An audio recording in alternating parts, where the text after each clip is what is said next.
Hello, hello, hello. I am your host, Tracy Otsuka. Thank you so much for joining me here for another episode of ADHD for Smartass Women. You know that my purpose is always to show you who you are and then inspire you to be it. And in the thousands of ADHD women that I've had the privilege of meeting, I've never met one who wasn't brilliant at something, not one. So, of course, I am just delighted to introduce you to Dana Lewis. Dana Lewis is a communication and vocal coach on a mission to amplify the voices of neurodivergent women.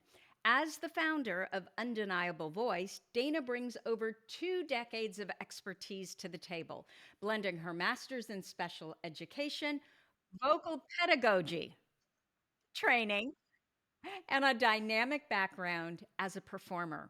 Her trauma informed vocal coaching is rooted in nervous system awareness and designed specifically for women with ADHD. Through a unique blend of singing, body awareness, and her certification as a nervous system arts practitioner, Dana helps women reclaim their voice and build resilience. Based in Austin, Texas, Dana lives with her family, their dog, and a very independent cat. Proudly embracing her quirky neurodivergence, she is often found squeeing over adorable bird videos on Instagram. Welcome, Dana. Did I get all of that right? You absolutely did. Thank you so much. I was telling Dana, I'd never heard the word squeeing. I was like, is that how you pronounce it? But then there's like some joke thing, right, where people go squee. So I guess that's part of it. I guess that's part of it. So, Dana, we're going to talk all about what it is that you do because I'm actually quite fascinated by it. But before we do that, I always like to introduce our audience to our guest by having them give us a history, short history of their ADHD story, their ADHD diagnosis. Would you mind sharing that with us? Absolutely. Well, first of all, I just want to say thank you so much for this opportunity and being able to talk to you.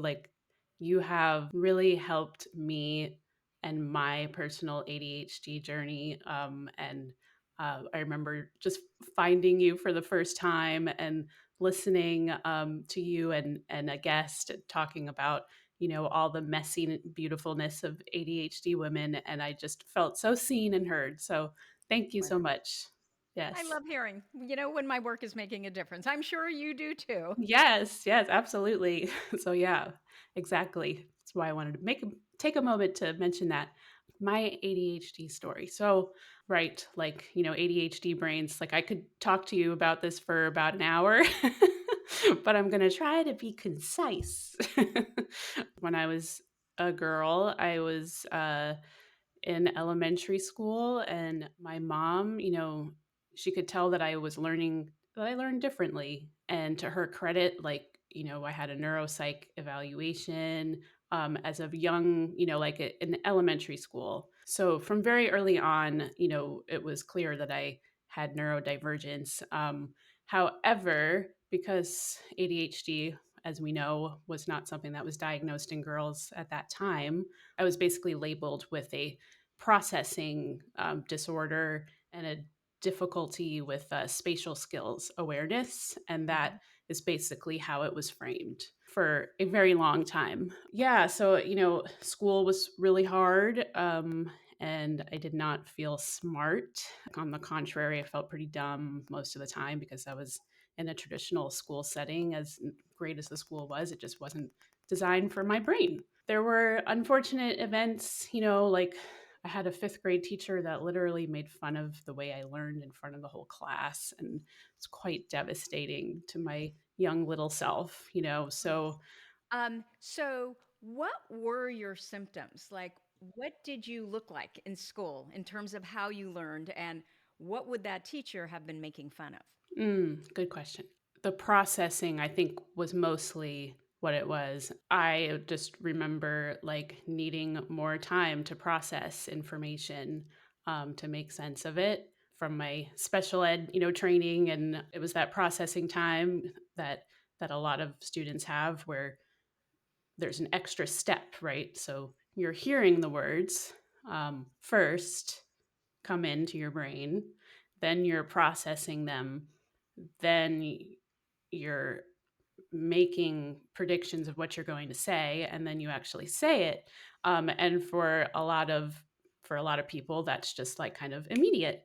And for someone with neurodivergence, there's extra steps involved. So for me, you know, now that I'm older, like I think that's still there to some extent, but it's much less pronounced. But when I was a kid, it was more pronounced then. So that particular teacher, I don't know why. I don't know why. She would just say things like in front of the class, like, Dana, when was the War of 1812? And of course, like I know the answer. But I was so like my nervous system went into like a freeze response and I couldn't even think straight. And like all the kids were laughing. I mean, it was like a textbook, Oh my like God. Like she was bullying, she was basically. bullying me like in front of the class, right? And then other things like she would sort of pretend to be me and she would say like to another kid in the class like pretend I'm Dana right now. And then she would act like me and be like my head in the clouds, like just kind of looking around the room Oh. like not paying attention. And we know for people with ADHD, right? Like we are processing, we are thinking, we don't always look like we're paying attention even though Hmm. we are. It was basically that. Now in hindsight, I all that makes sense, but when you're an impressionable 11-year-old girl, that was pretty damaging. Well, and you know what is even more to me criminal than what you're saying is the fact that she knew you had a learning challenge. Forget the ADHD. How do you make fun of a child who has been diagnosed with a learning challenge? Like that is so gross, isn't it? It really is. I mean, I had an IEP. I remember my mom, Mhm. meeting with her for IEP meetings, and so she was very aware. And I don't know why she needed to pick on me, but for some reason she did. Yeah. And so it left a lot of shame for years. It wasn't something that I even told my parents about when it happened because I was so ashamed. Mhm. Because it's like you assume that your teachers are the authority and know what's best for you and are your safe place. And so Yeah. if so like, okay, well, if she thinks I'm dumb, I guess I really am pretty dumb. So that's sort of the mindset that I adopted. And so I'm assuming, Dana, that you are more inattentive Yes, than hyperactive. exactly. So, and we'll get into that. Yeah. But my thought then is I think for those of us who are hyperactive, our processing speed is often really fast. Like it's too fast, right? We're skipping all the steps. And so it's too fast. And so when teachers talk to us, even though we don't get the grades, they can see that, oh my gosh, she's really smart. So that must mean she's not applying herself. She doesn't care, right? Right. Right. Versus, I think the kids that are more inattentive and have slower processing speed, there's never really that glimmer, right? From the educators that, oh, she's really smart because they don't understand how your brain works. And especially when we're anxious. I am so hyperactive, but I am telling you, when I get just a little bit anxious, my prefrontal cortex literally goes offline. Yes. And Right. so I can imagine as a child, just that angst and anxiety of you've got this adult who's supposed to be your protector who is Hmm. literally making fun of you. Right, but there's no tools or nervous system regulation at that point. You're just a No. kid. Right, exactly. And I mean, that person isn't safe. So why would you feel safe? Right, I don't right. care who they are. In Yeah. fact, I'd feel more unsafe because they're an adult, right? Mhm. Right, right. Exactly. It sort of, makes your Maslow's hierarchy of needs, like, all kind of on its head, right? Yeah. Okay. So keep going. So then what happened? Let's see. So fast forward, I basically had that diagnosis and it followed me throughout grade school into high school. Other situations like that would kind of pop up. Thankfully, not with teachers, but with other students. And I had Hmm. to advocate for myself in front of like the whole my whole drama club in 12th grade because I was running for treasurer of my drama club. And somebody knew I had a learning disability. And remember, as you know, at that time, these were sort of like stigmas, not embraced like they are today. Some sort of rumor got spread that I wouldn't be a capable treasurer because of my learning disability. And so someone else kind of leaked it to me, and which I appreciated, and was like, someone's like spreading rumors about you. I just want you to know that that's happening. I was like, oh, wow, thank you. And of course, in the moment, I'm older then, but still, still in high school, Yeah. still, what people think of me is very important, and was pretty devastated and went home and cried to my parents and was like, what am I going to do? And the next day was the day I was supposed to make my speech. And so I wrote down a speech, and it was basically all about kind of coming out and saying, you know what, you're right. I do have a learning disability. And guess what?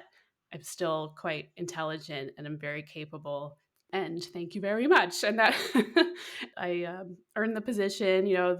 I got enough votes to be elected.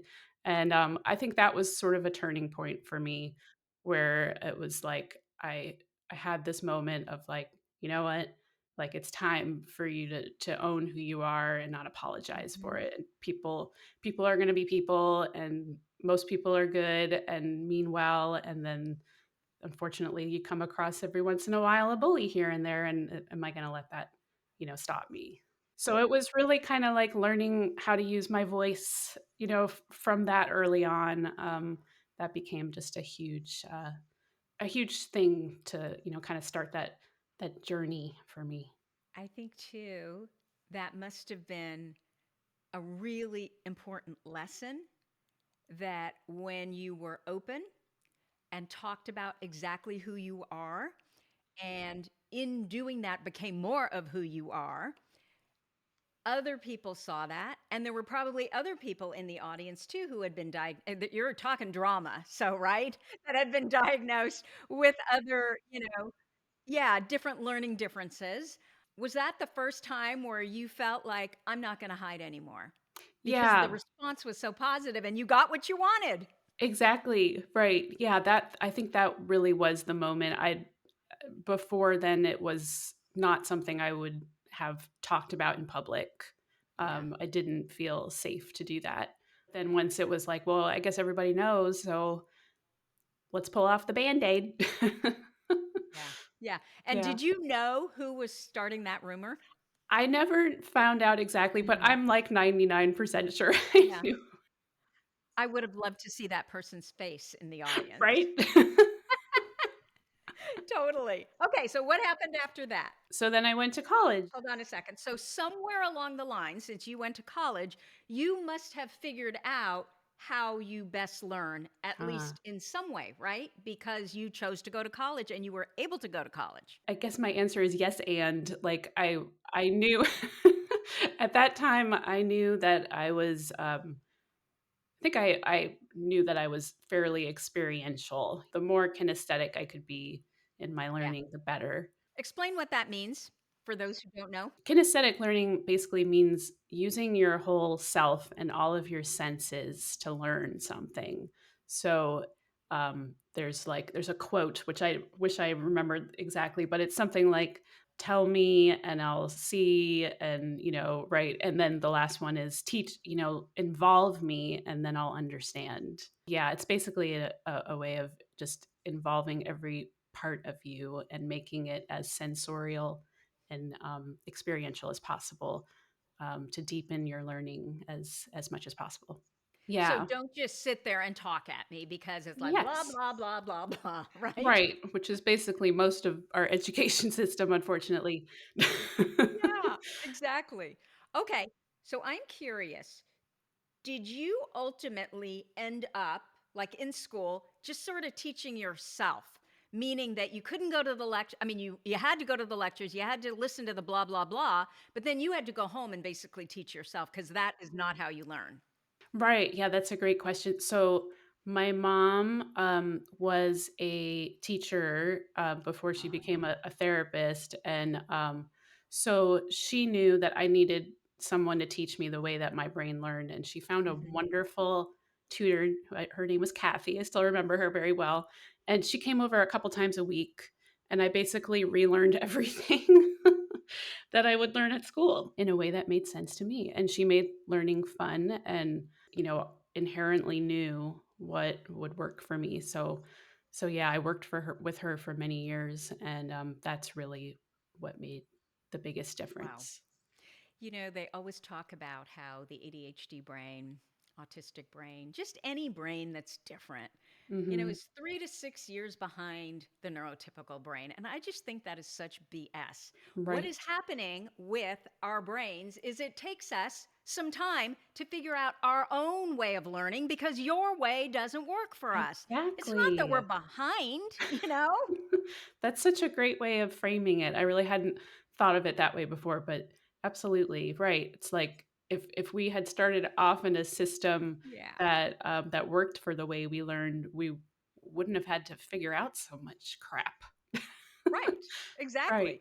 But I also think that's how we build our brilliance. Oh yes. The resilience. Yes. Exactly. The resilience and just learning how to do things our own way and getting enough confidence to say, no, I won't do it that way because that doesn't work for me. Right. Okay, Yes. so keep going. So, what happened then? What was your major when you went into college? Because I think that probably has a big, part of why you were doing better too. Yes. I became a special ed major. Hmm. And it was very intentional, because I wanted, kids to be celebrated for the way they learned instead of shamed, and I didn't want kids to have the same experience I did. That is in a nutshell why I chose that major. Yeah, and that was exactly because of that 5th grade teacher. No question. The whole idea was I'm gonna help other people not go through what I went through. Yes, right. Did you ever And look her up or say anything to her? oh, yeah, I do have a story, but unfortunately, it's not I It's saw not her in a Walgreens, and I was still in college, and I was not self-actualized self quite yet, and my mom was there, and I saw her, and I swear I just went right back into that freeze state. It was just so like if you're familiar with like IFS and internal family systems, Yeah. it was like that part of me just was front and center, and Mhm. I was just like, "Hi." And then of course, she had my brother as a student 4 years before me, and she loved him, and so most of the time she was just talking to my mom, "How is your son?" Even though Mhm. I'm standing right there. So, Mhm. I have to say it wasn't an amazing moment where, in the movies where I came back and I was like, "Listen, I became a special ed teacher just because of you, and I will not allow other people, other people to be shamed." Is she still teaching? I think she must be dead. Because she was, like, in her well, I was 11, so I feel like, we don't always have a good judge Yeah, of, like, how old someone is when we're that yeah. age, but she was older than my mom by a good amount, so I think she's probably not around anymore, and God bless her. I As long as she isn't teaching. But but for her, you wouldn't be who you are today, right? That is very true, and that is the way I have spun that for Mhm. myself and for the students that I taught, because I did tell them this story, Yeah. and, that it was a formative experience, and even though it was a really negative formative experience, it taught me a lot about who I can be and what choices I can make and what a difference I can make, sometimes despite the person that, didn't believe in you, so Absolutely. Okay, so then what happened? Because 'Cause we're still not at ADHD. So I kind of muscled my way through college, and I really needed to prove to myself that I was intelligent, and so I studied my butt off more than I needed to, and a lot of the perfectionist traits, really began to Mm, surface then with like yeah. the note cards that are like Oh, yeah. incredibly thick in the top floor of the library, pulling all-nighters to make sure I would get A's on my tests and studying and working way too hard. But it worked, and I graduated, like summa cum laude, and I proved to myself that I was able to do it. So Oh my gosh. At that point, photocopy that and send that to that teacher. Just do it in your thoughts, you know? Oh my god, I just wanna flip her off, but thank you. Well, wow. yeah, so that was, proof that I could whatever I set my mind out to, I could do. Mhm. Mhm. So then I started teaching and as a special ed teacher and kind of all that education that I had and my own personal background, story, my own personal story and Yeah. experience, just kind of tried to pour that into the students that I taught. And in terms of like me figuring out that I had ADHD, it's just the irony of like being a special ed teacher and still, and working with students with ADHD. Granted, like 99.9% of them were boys, Yeah. at that time too, because this, is going back a while still. I didn't know, so I hope that to listeners that are like, just getting diagnosed and later in life and they're like, how did I not know? Like I went to school to be able to identify this Yeah. um, and knew exactly what it was, and I missed it in myself until fairly recently. And so what happened? Did you have a child who was diagnosed, or how did you ultimately discover that, "Oh my gosh, it's ADHD?" So really what happened is after I became a vocal coach, I to kind of like figure out what my niche was, and my love for, all things empowering people who are neurodivergent, I started combining those things together and coaching neurodivergent women. And because there was like a bit of a lag in my knowledge and the field changes so quickly, I went back and started to learn about what's new in the ADHD world, what's new in the autism world, what's new in language differences, sensory processing, all those things. Um, and that's when I kind of started to discover all this new information that was out there about women with ADHD, and was like, oh, okay, this is interesting. And my children are also neurodivergent, so there was Mhm. there was some of that as well, of course, of focusing on them and starting to put all those puzzle pieces together from my experience, and just seeing how many things I was like checking off a checklist that was like, yep, yep, yep. But when I was a teacher and in my training, it was really all about the hyperactive Mhm. ADHD, not the inattentive. So I just really missed that in myself until I discovered it later on. Well, and if you think about it too, I mean, people don't beat yourself up because I have talked to psychiatrists, I've talked to medical doctors. Look at your situation. You had a mother who was an educator and a therapist, right? And Yes. then you went to school to become a special education Right. educator and you missed it there too. So it Yep. until recently, it's literally been missed right and left, and there are still a huge percentage of clinicians who don't know what inattentive ADHD looks like in women or frankly in men. Right. So, once you were diagnosed, what changed? A whole new level of like self-compassion Yeah.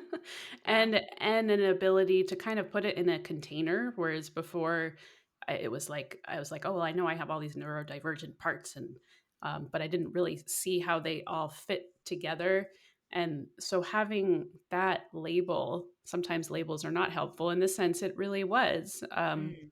And it also helped me feel like I had a community now instead of just saying like, "Well, I'm, generally neurodivergent."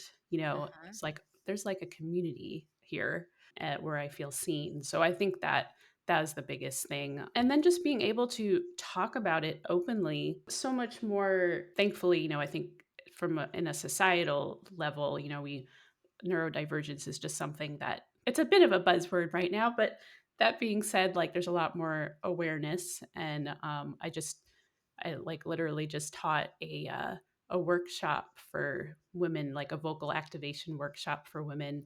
And I started it off just by, putting that out there, saying like I'm going to look at my notes every once in a while because, I have ADHD, and Hmm. it helps keep me streamlined so I can be more effective for you. But if I didn't have it, and I just, made a joke about it and just said like, if I didn't have it, probably, just ramble on, which might be entertaining for you, but but not so effective, and you just kind of put that out there to disarm it, Yeah. call out your dog. And I've just found that to be very liberating, and also a way of just like it's not a big deal.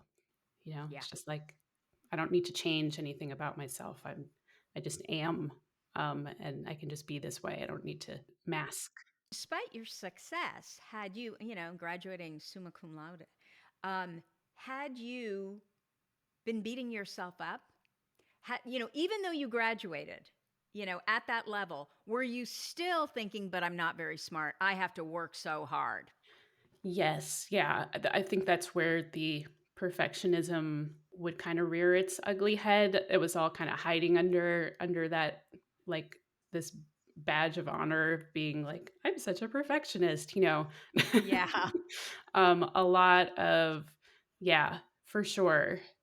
That kind of masking underneath that guise. I always make this joke that my kids hated this growing up. My motto was good enough isn't. Oh no. It was just like, "Oh my god, mom, we hate that." Of course, I Oh, didn't know why, so absolutely. I just thought being a perfectionist, that was, like, why wouldn't you wanna be that? right. Like it was something to aspire to. Yes, yes, Right. exactly. Yes. So when it was all said and done, was it learning challenges and ADHD, do you think? I think so. I think so. I think more so ADHD than learning challenges. But yeah, I think there were like legitimate, some processing issues, and the like to this day, if you give me a, a one-dimensional map, I'm Mhm. it very hard for my brain to understand that. But I know that that's common within ADHD as well. Yeah. So thank God for, like, Google Maps, and, with as long as I have a Google Map, I can go, like, literally everywhere. The one with that arrow? Yeah, where it's, like, in live time. It tells you, "Turn right here," and then it gives you an arrow of with the buildings around it. Exactly. Yeah, it's the only thing I That can do. And if I'm in nature, I'm really screwed because Oh my there gosh. is usually no such thing as that map, right? And Right. everything looks the same. And I can literally be in the smallest little space and I'll just be going around in a circle and not realizing that's what I'm doing. Totally. Geocaching, where you actually, it's like a skill where you can figure out where you are in wilderness. I'm like, Oh gosh. Oh gosh. that's No. not a thing. I'd starve, die, everything. Yeah. No way. Okay. So, Dana, can you tell us, because what you do is unusual, I've not heard of this before, so it stands to reason that an ADHD brain would have created it. I would love to know in your words, what is it that you do? Thank you for asking. Yeah, it confuses my mother-in-law to no end. But she's very supportive. She's very supportive. She just asks a lot of questions. Yeah, no, she's amazing. So what do? I am a communication coach that uses singing as a way to empower women to show up as their fully authentic selves. And as neurodivergent people, sometimes we have a lot of disorganized thoughts, rumination, not sure who we want to be, how we get the words from our brains out Mhm. into the world. So, a lot of what I do as a vocal coach is help women figure out one, who they are. And we do that through singing, because singing is such an amazing form of self expression and creativity. And it gets you out of your comfort zone in like the best fun way.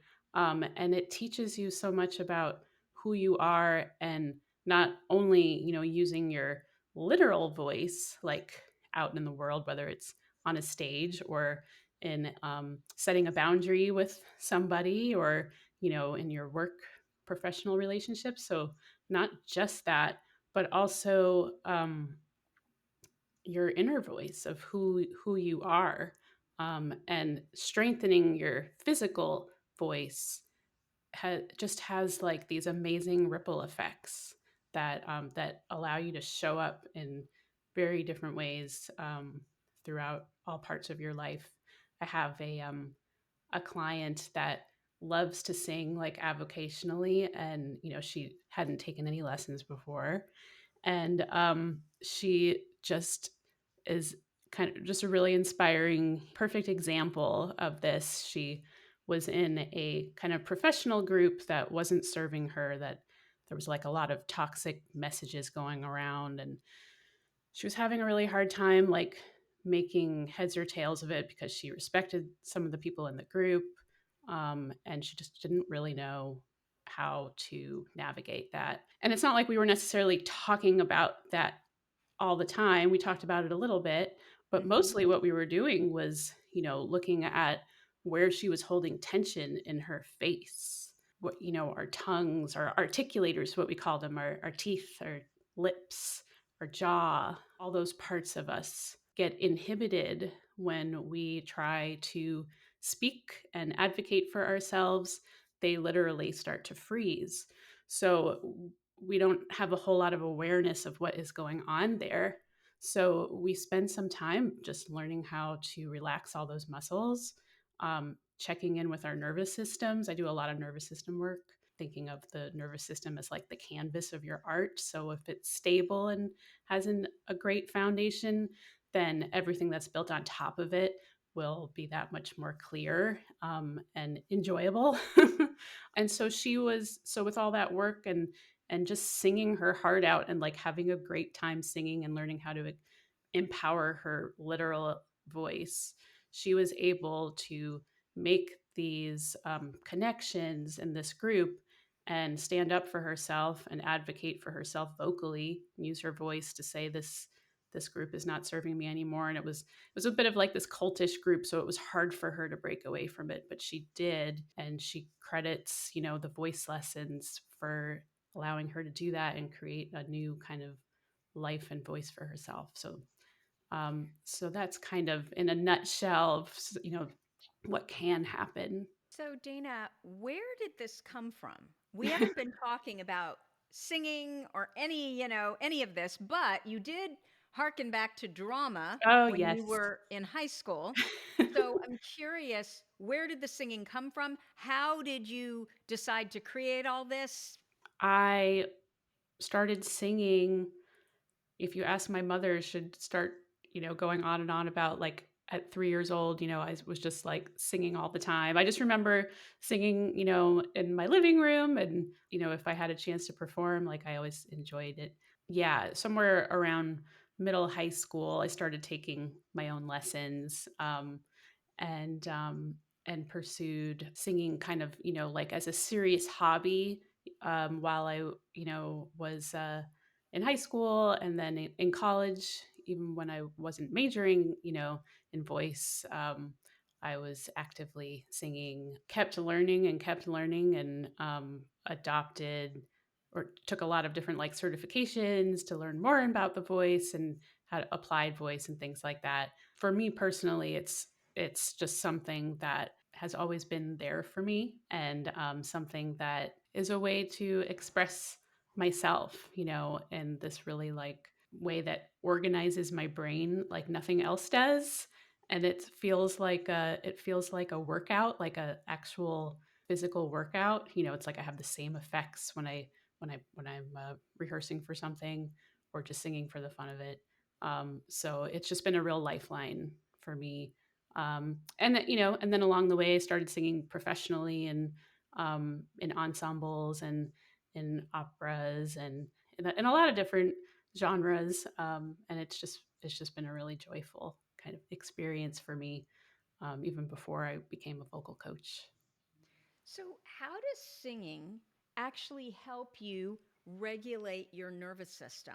So when we sing, It lights up the entire brain, which is really incredible when you think about it. Like they've done fMRIs, and when someone is singing and engaging with music, their entire brain lights up.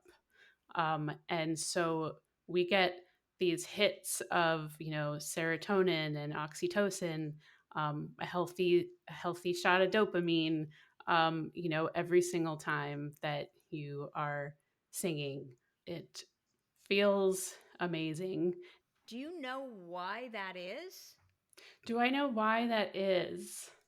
I mean, we know it is. There's science Yeah. behind it. It sounds like it if you've got these images. Right. I mean, I I'm sure there are people that can describe that better than me, but what I do know is that vagus nerve, is very connected to our voice.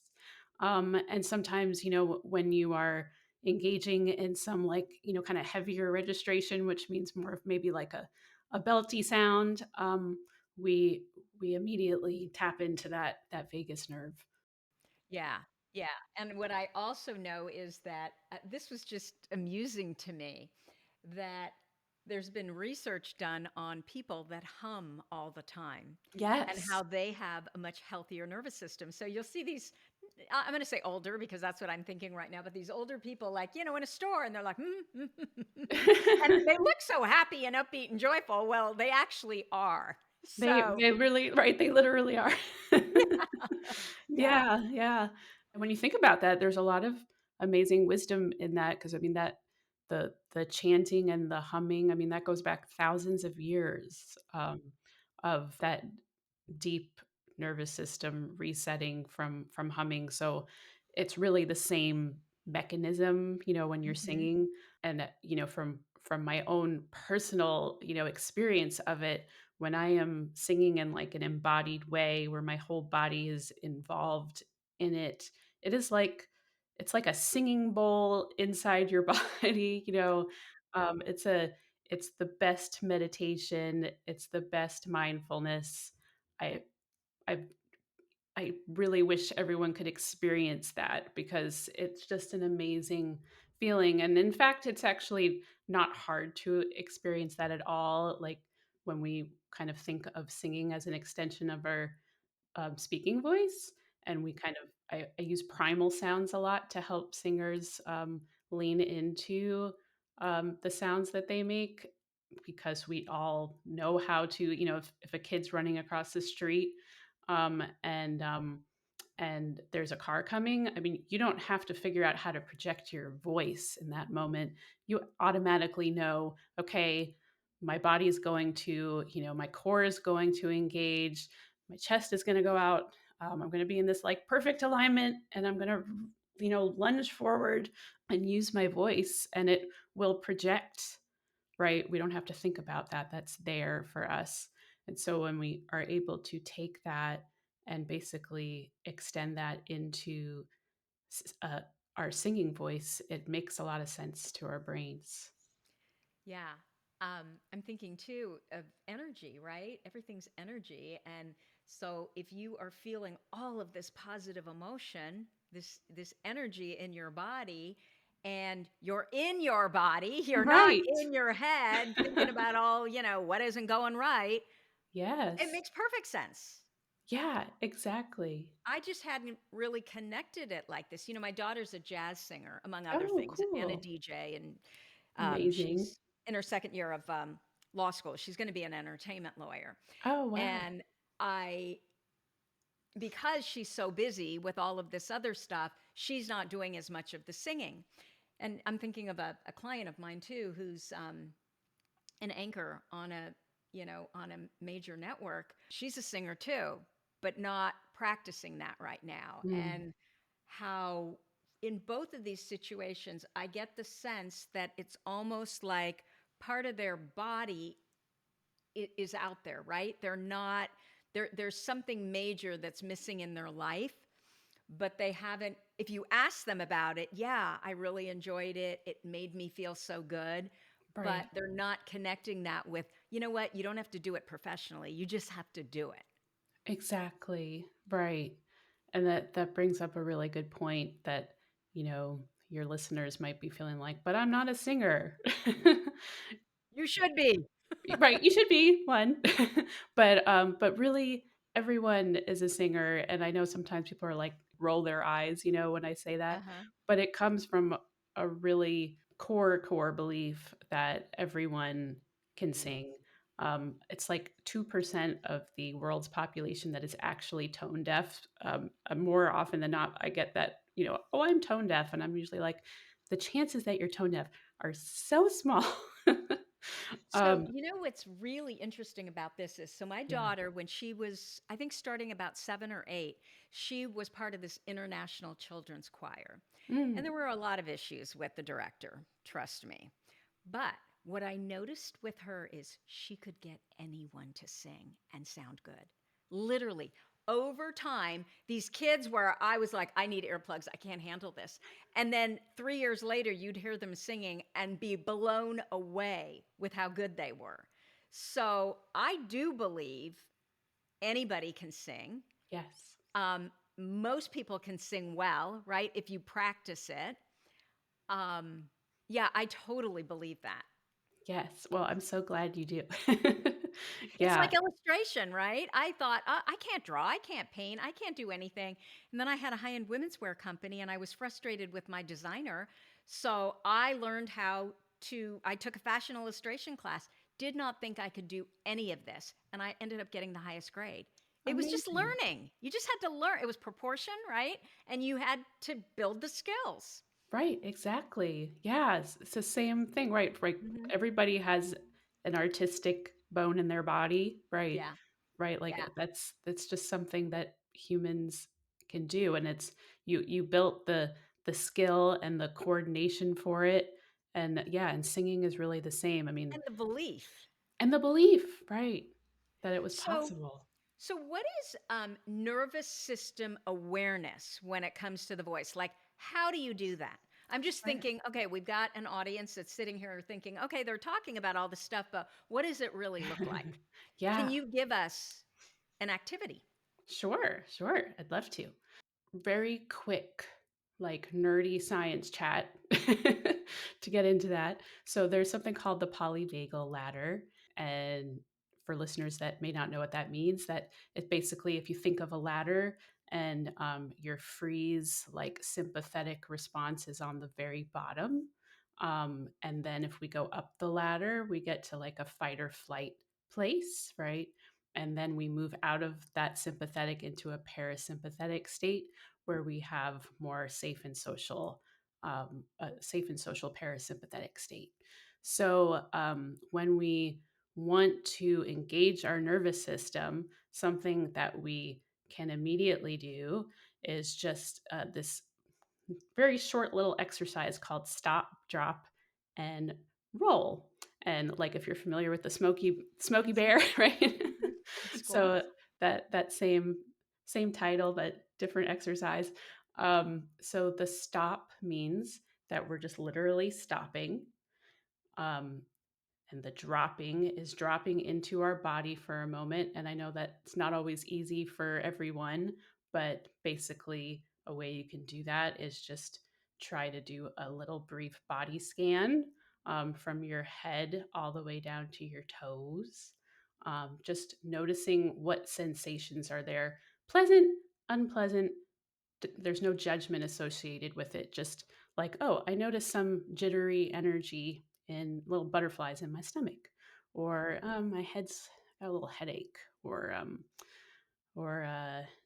maybe I'm feeling kind of good, and maybe I'm like, oh, I feel kind of content.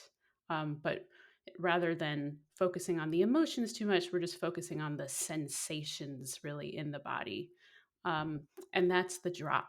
And then the roll is making a choice. So if I'm going to roll with my current nervous system state, that means that I've inventoried what sensations I have in my body. And I'm saying to myself, okay, I like based on the context, maybe I'm about to have a performance on stage and I have some jittery energy, but it's like fairly uh fine tuned and it's not it's like some of that nervous energy is necessary. That adrenaline, we need that adrenaline, right? We need that dopamine hit. We need it for that moment. So I'm going to roll with it. Like this is serving me, so I'm going to roll with it. But let's say, same token, like you are having a conversation with your partner, with your spouse, and it's starting to get heated, and you're like, you know what, I just need a moment, and you go and you do your stop and your drop and you drop in, and you got all that nervous energy, and and you're feeling like all fluttery, and stuff is boiling up. You feel heat in your body, and you're like, you know what, this is not going to serve me in this situation, because I know this is going to boil over and I'm going to start, basically taking all that energy and expressing it out in my verbal diarrhea to my partner. So then we would roll. Or we would not roll. We would make a different choice. And so what does a different choice look like if it's not serving me? So in that case, I would say to myself, okay, this is not serving me. And what I'm going to do instead is like literally just shake, you know, like like if you ever seen an animal, right, when they're in like after they've been in a situation where they were, almost harmed or something, or they just didn't like the way something, they literally shake it off. So just by shaking is a great way to get out of a freeze response if that is what's happening in your body, which is very light activation. Literally kind of like swiping it away all over. So I'm just kind of making this motion where I'm literally taking all the energy that I just shook up and getting rid of it. And that's a really quick way to get out of that response. If you're feeling like really activated, like you're very angry, very hot, what you want to do is match the energy. So rather than pushing it away and saying, "Oh, I shouldn't be feeling this way," it's actually the opposite. We say, "My nervous system made this choice for me. It's telling me that I should be in a fight or flight response right now." Okay, that's fine. Now I get to decide what to do with it. So in that situation, having some heavy weights are really great. Planking, pushing, pressing, you want to match the energy. And what you'll find is in that moment that matching that energy for a few moments will help release all of that, all of those sensations, and get rid of them so you can literally move up the polybagel ladder. So that's an exercise. Stop, drop, and roll. So that's one that everybody can kind of use. And even though it was a long explanation, it's like it could just be a minute, just to do No, that. but I love that because, well, at least I have context from that's what we were taught in schools, Mm, so it sticks with me. And right. so just so I understand, when you get to roll, you either roll with whatever's going because the reason I feel this way is because I'm, like you said, doing this performance or I'm doing something that is kind of pushing my comfort zone. So Exactly. as uncomfortable as I feel, I'm going to lean into it. I'm going to roll with it Right. versus sometimes, often, um, you're not going to roll with it. But what you're doing is pausing long enough to then decide, no, my body's not just going to go make this choice for me. I'm the one who's making it. Or my brain Exactly. is not the one, right? I'm going to be the one that's doing it. Right, right, exactly. And by doing that, we unshame our nervous system, which is really powerful because so often we're like, why am I feeling this way? I shouldn't be so angry. It's not okay. And there's a lot of that societal talk of being a woman, and like it's not okay to have these feelings. But this whole process of nerdy word, but neuroception, it's the science behind your predicted nervous system response. You will always have a predicted response that you are not in control of making, but you can control what happens next. And so when we know that, it totally unshames, how we're feeling. We just say, okay, that's what's happening, and I get to choose what I do next. Yeah. No, I love that. So, Dana, what is your number one ADHD workaround? I'd say it actually is the nervous system piece for me. Um, like I was saying before, if you think of your nervous system as the canvas that everything is built on, if you are starting from a place of dysregulation, um, and you're trying to like read a book about ADHD hacks to like organize your life or your closet, chances are you're not going to be super successful. Um, so I always just kind of go back to the sensations in my body, like, well, what is happening in my body right now? And and and for people where that's like that feels really weird, it's like the more you do it, the easier it gets to kind of make that inventory of what's happening internally, and then make a decision of what you want to do. So that's probably my number one hack for myself. No, I love that. Connecting that mind and body, which we do not naturally do, you know? Okay. So, Dana, are you working on something that you want to tell us about? Or where can people find you if they want to know more about you and what it is that you do? Thank you. So yes, so my business is undeniablevoice.com. And there you can learn all about what I do. I do everything from the standard vocal coaching for, audition prep, for someone who is, auditioning for their high school or musical, or, choir, or they're an adult and they're auditioning for a choir, all those standard things, all the way to this work, where I'm actually teaching a class right now called Bold and Brilliant, and it's just for ADHD women or anyone that thinks they have an ADHD mind. And it's been a blast so far. And I'm starting another class in February. And that is a combination of a lot of the things that we just talked about. So it's learning how to sing, and with the end goal of really learning how to embody your voice so you can show up in the world the way you want to and articulate your thoughts the way that you want to and be in a safe space with other ADHD women.